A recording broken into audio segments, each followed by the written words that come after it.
The argument may have lacked sophistication, but its importance as a stimulus to further radical intervention should not be underestimated. From this mighty politico cultural movement that erupted 2 years after the Russian Revolution, there emerged a soul of intellectuals, Lu Xun and Chen Duxiu among the most prominent, whose essays and debates, in both written and spoken form, enlightened an entire generation. This process also laid the basis for the formation of the Chinese Communist Party, CCP, in 1921. In Moscow, the Comintern leaders, excited by the turn of events in China and intent on creating a united front against the imperialist powers, engaged in an attempt to unite all anti imperialist and anti warlord forces. They had some success. Having been denied support by the West, Sun Yat sen turned to the Soviet Union and agreed to work with the CCP. The First United Front was formed in 1924, and both parties worked together to form the National Revolutionary Army (NRA). Their aim was to rout the warlords who had created their own armed principalities in different parts of the country, end the chaos, and unify the country.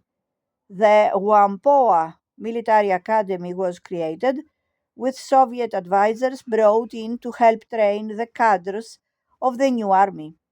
Many of the communist and nationalist military leaders were students of the academy, which gave lectures on strategy and tactics, one of which concentrated on the recently concluded civil war in the Soviet Union. Sun Yat sen's death from cancer in March 1925 marked a turning point, something that Moscow failed to appreciate. Growing tensions between the right wing of the GMD, led by Sun Yat sen's brother in law Chiang Kai shek, and the CCP, were ignored. The left wing faction of the GMD, which included Sun Yat sen's widow, Shung Qingling, was not as powerful. The Chinese communists, very much under Moscow's influence, complied with a suicidal Comintern instruction that, despite all the difficulties, they should remain allied to the GMD. The horrendous costs of following this instruction paved the way for Mao Zedong's hegemonic grip on the party and a change of strategy. It was by now obvious to most Chinese leaders that the United Front was no longer viable. Ferocious GMD repression of CCP organizations took place in April 1927 in Shanghai and 3 years later Guangzhou. A Comintern observer witnessed the disarming and dismantling of the peasant organization carried out by landlords with GMD backing, but did nothing. Mao Zedong, who since 1924 had been assigned by his party to work full time at the Peasant Movement Training Institute, also observed the disaster and was angered by the inactivity of the Comintern. He left the institute and moved on to work with the peasant movement in Hunan in defiance of Stalin's instructions. His text, An Investigation of the Peasant Movement in Hunan, soon became a classic of the Chinese revolutionary movement, analyzing the class divisions within the peasantry and refusing to treat the bulk of the rural population, a huge majority of the country, as an undifferentiated mass. There were communist successes, however. In Shanghai, the CCP defeated the warlord army controlling the city, leading in 1927 to the birth of the Shanghai Commune, a beacon for other Chinese cities. Then the inevitable happened. After only 6 weeks, Chiang Kai shek turned on the communists and GMD militias attacked the commune on 12 April. The ensuing bloodbath was memorialized in André Marlot's powerful 1933 novel Man's Fate. One of the main communist leaders, Chu Enlai, the first post revolution prime minister of China, was portrayed sympathetically as Tio Gizors. The novel was the first literary recognition in Europe that Asia was playing an important role in world politics. Malraux depicted the highs and lows of the struggle, the suffering, the crushed hopes, and the final defeat.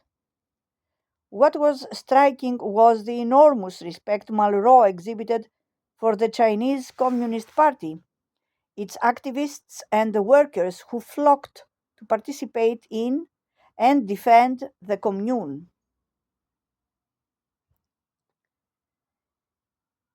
The novel attracted a cluster of serious filmmakers. Eisenstein came close to filming a version at the time. In the 1980s, Bernardo Bertolucci wanted to adapt it, but the Chinese government expressed a preference for the second project on his list, which became the Hollywood spectacular The Last Emperor. Not his best work by any means. Michael Cimino was also attracted by its epic character, but he died while making notes on the project. Malraux himself, in his Gaullist reincarnation, was slightly embarrassed by the novel, insisting that it was a depiction of lived experience rather than an expression of support for the Chinese Revolution. Given that he didn't spend that long in Shanghai, this remark puzzled some of his former friends. The Chinese Civil War, inaugurated by the Shanghai Massacre and the simultaneous executions of at least 10,000 communists in several other cities, lasted for a decade.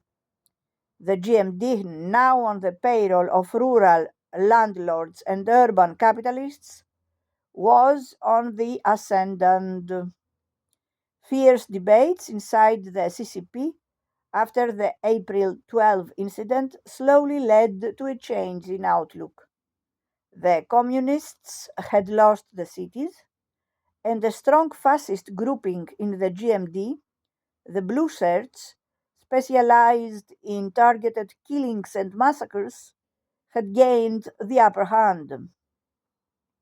The decimation of the Changsha Soviet by the GMD in 1934-35 forced a decision. Where possible, the CCP went underground. The long march to Yan'an was the outcome of a huge defeat, but Mao Zedong had won the argument.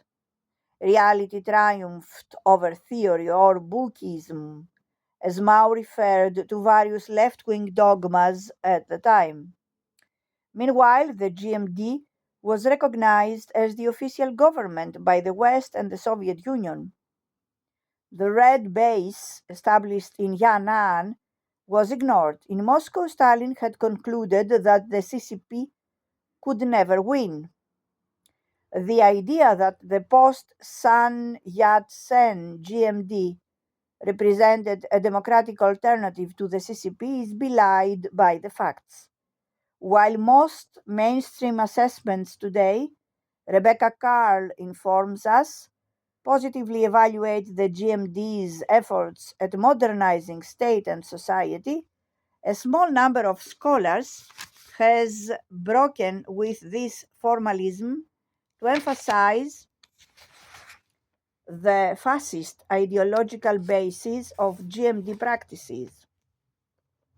The conservatives and the blue shirts were determined to wipe their own slate clean of anything that smacked of socialism.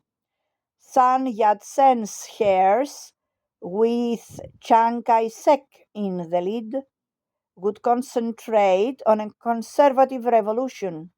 In other words, on the institutionalization of an authoritarian state. Institutionalization of an authoritarian state based on a defense of existing class privileges. Sun Yat-sen's widow refused to accept this view and was far more sympathetic to the Chinese communists.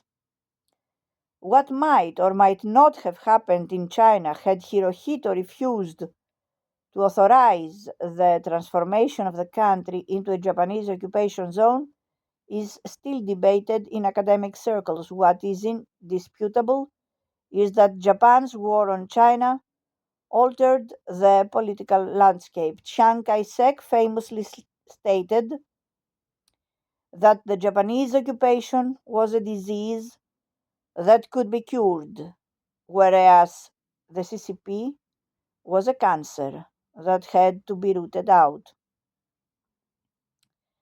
By adopting this approach, the GMD lost China. Its incapacity to defend its people led eventually to mass desertions from the GMD to the communist armies. Some saw the beginnings of these in the GMD's early failure to resist the Japanese attack on Nanjing, ordered by Hirohito and designed to inflict a defeat of such magnitude that China would no longer resist.